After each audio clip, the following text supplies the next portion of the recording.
Sa bisa ng warrant of arrest dahil sa kasong attempted murder, arestado ang isang lalaki ng mga otoridad sa Gandara, Samar.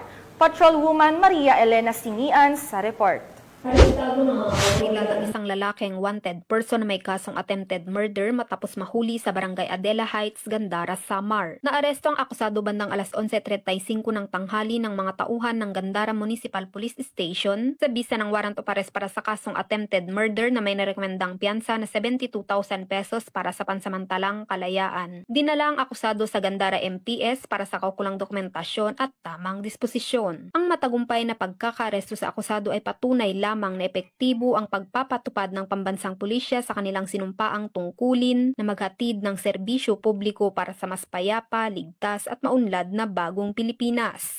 Mula dito sa Eastern Visayas, ako ang inyong PNN correspondent, Patrolwoman Maria Elena Singian, alagad ng batas, tagataguyod ng Balitang Pulis.